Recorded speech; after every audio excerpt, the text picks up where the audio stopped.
بسم اللہ الرحمن الرحیم۔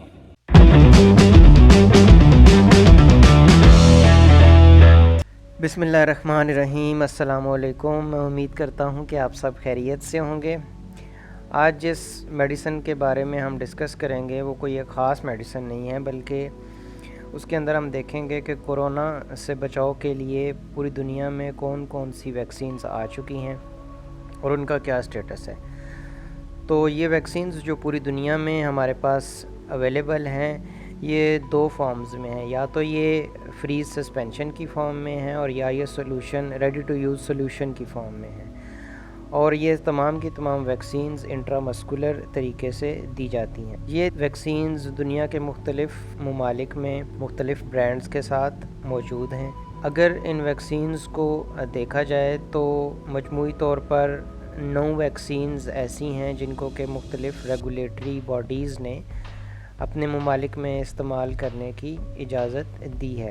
یہاں پہ ہم یہ دیکھ لیتے ہیں کہ پوری دنیا میں مختلف قسم کی ویکسینز کن ممالک نے بنائی ہیں اور کس ٹیکنالوجی سے ان کو بنایا گیا ہے۔ سب سے پہلی ویکسین جو کہ فائزر اور بایو این ٹیک کمپنی نے بنائی ہے، یہ یو ایس اے اور جرمنی کی کمپنی ہے، جس کو آر این اے ٹیکنالوجی سے بنایا گیا ہے۔ موڈرنا ویکسین کو بھی آر این اے ٹیکنالوجی سے بنایا گیا ہے، جو کہ یو ایس اے نے بنائی ہے۔ ایسٹرازینیکا اور آکسفورڈ کمپنی جو کہ یو کے اور سویڈن کی کمپنی ہے، انہوں نے اس کو وائرل ویکٹر ٹیکنالوجی سے بنایا ہے۔ وائرل ویکٹر ٹیکنالوجی بالکل وہی ٹیکنالوجی ہے جس سے ایبولا کے لیے ویکسین بنائی گئی تھی۔ سپوٹنک وی کو گیمیلیا کمپنی نے بنایا ہے، جو کہ ایک رشین کمپنی ہے، اور اس کے لیے بھی وائرل ویکٹر ٹیکنالوجی کو استعمال کیا گیا ہے۔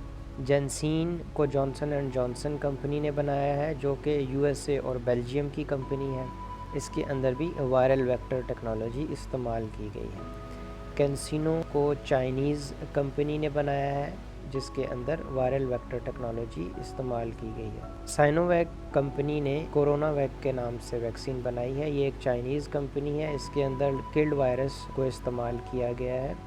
یہ بالکل وہی ٹیکنالوجی ہے جو کہ ریبیز اور پولیو کی ویکسین بنانے کے لیے استعمال کی جاتی ہے۔ سائنو فارم کو بھی ایک چائنیز کمپنی نے بنایا ہے۔ کوویکسین کو ایک انڈین کمپنی نے بنایا ہے، اور اس کو بھی کلڈ وائرس ٹیکنالوجی کے ذریعے بنایا گیا ہے۔ یہ تمام ویکسینز کورونا سے بچاؤ کے لیے استعمال کی جاتی ہیں، اور ان تمام ویکسینز کو 18 سال اور اس سے زیادہ عمر کے افراد میں استعمال کیا جا سکتا ہے، لیکن فائزر کی بایو این ٹیک ویکسین کو 12 سال اور اس سے زیادہ عمر کے افراد میں استعمال کیا جا سکتا ہے۔ اگر ہم ایڈمنسٹریشن کی بات کریں تو تمام ویکسینز کی 2 ڈوزز کو استعمال کیا جاتا ہے، جو کہ تقریباً 3 ہفتے کے بعد دوسری ڈوز لگوانا ضروری ہے، جبکہ کینسینو اور جانسن اینڈ جانسن کی صرف 1 ڈوز ہی لگوائی جاتی ہے۔ اگر اس کے طریقہ استعمال کو ہم تفصیل سے دیکھیں تو سب سے پہلے انجیکشن کی جگہ کو الکوہل سویب سے صاف کیا جاتا ہے اور 30 سیکنڈ کے لیے انتظار کیا جاتا ہے۔ اس کے بعد ویکسین کو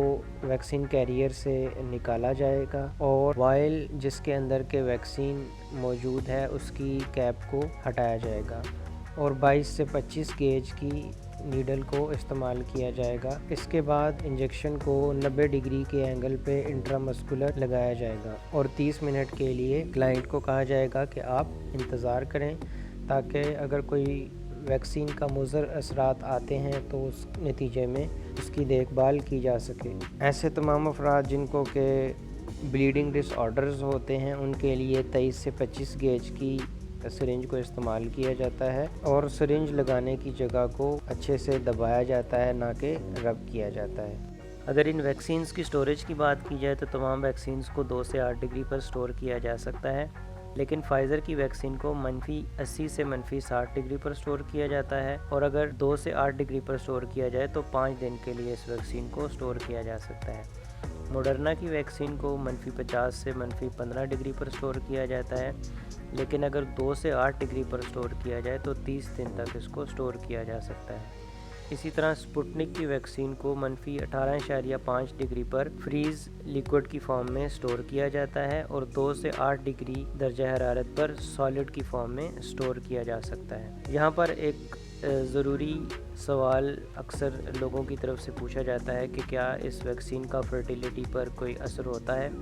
ابھی تک کے سائنسی تجربات کے مطابق اس کے بارے میں کچھ نہیں کہا جا سکتا۔ اسی طرح پریگننسی اور لیکٹیٹنگ مدرز میں اس ویکسین کے استعمال کو رسک بینیفٹ ریشو کی بنیاد پر استعمال کیا جاتا ہے۔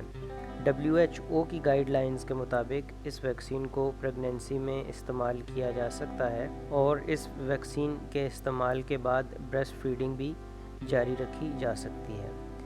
اس ویکسین کو لگوانے سے پہلے آپ کو جن چیزوں کا خیال رکھنا ہے وہ یہ ہیں کہ آپ کو اپنے ویکسینیٹر کو بتانا ہے کہ آپ کو اس سے کوئی الرجی تو نہیں، آپ کو بخار تو نہیں، یا آپ کوئی ایسی ادویات تو استعمال نہیں کر رہے جو کہ آپ کے قوت مدافعت کو کم کرتی ہیں۔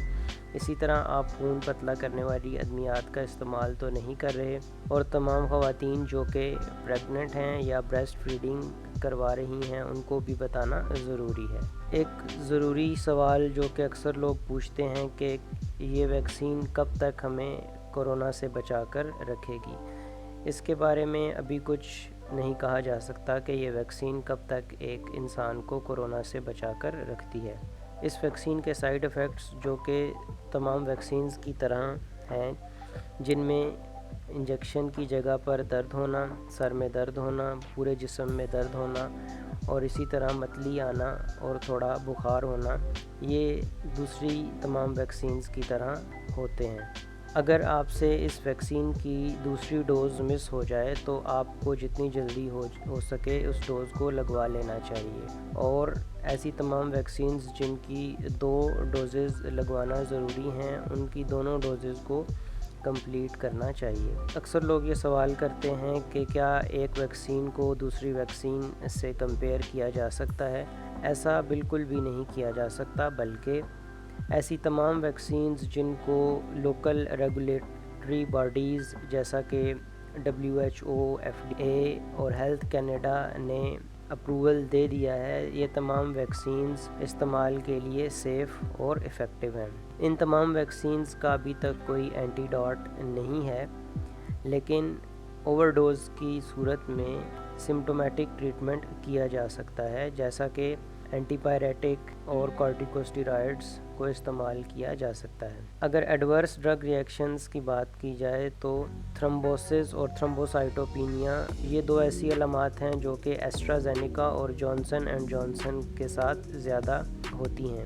ان دونوں علامات میں فائزر کی ویکسین استعمال کرنا زیادہ مناسب ہے۔ اگر اسپیشل پاپولیشن کی بات کی جائے تو یہ ویکسین بڑوں میں بھی ویسے ہی کام کرتی ہے جیسا کہ اڈلٹس میں کام کرتی ہے، لیکن ایسے تمام افراد جو کہ امیونو سپریسنٹس میڈیکیشن لے رہے ہیں یا جن کی امیونٹی کم ہے، ان کو چاہیے کہ وہ امیونو سپریسنٹ ادویات کا استعمال 1 ماہ پہلے اور ویکسین لگوانے کے 1 ماہ بعد تک منقطع کر دیں۔ اسی طرح ایسے تمام افراد جنہوں نے آرگن ٹرانسپلانٹ کروایا ہے وہ اس ویکسین کو 3 ماہ بعد لگوا سکتے ہیں، اور وہ افراد جو کہ کیمو تھراپی کروا رہے ہیں وہ اس ویکسین کو 1 ماہ بعد استعمال کر سکتے ہیں۔ ایسے تمام افراد جو کہ خون کو پتلا کرنے والی ادویات استعمال کرتے ہیں جیسا کہ وارفرین اور ریواروکسابین اور ان کی INR ویلیو نارمل ہے، وہ تمام لوگ ویکسین کو لگوا سکتے ہیں۔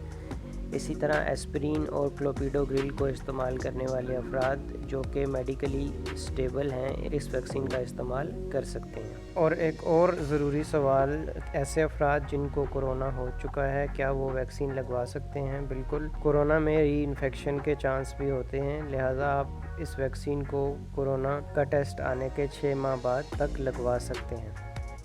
ایک اور ضروری سوال جو کہ اکثر لوگ کرتے ہیں کہ کیا یہ ویکسین کورونا کی بیماری بھی پیدا کرتی ہے؟ بالکل نہیں، کیونکہ اس ویکسین کے اندر کوئی بھی لائیو وائرس استعمال نہیں کیا جاتا، اس لیے یہ ویکسین کورونا کی بیماری پیدا نہیں کرتی۔ جی، میں امید کرتا ہوں کہ یہ معلومات آپ کے لیے فائدہ مند ثابت ہوں گی، اور اس سلسلے میں اگر آپ کا کوئی بھی سوال ہو تو آپ کمنٹ سیکشن میں پوچھ سکتے ہیں، اور مزید اگر کسی ویکسین کے بارے میں آپ کا کوئی سوال ہو تو اس سلسلے میں بھی آپ دریافت کر سکتے ہیں۔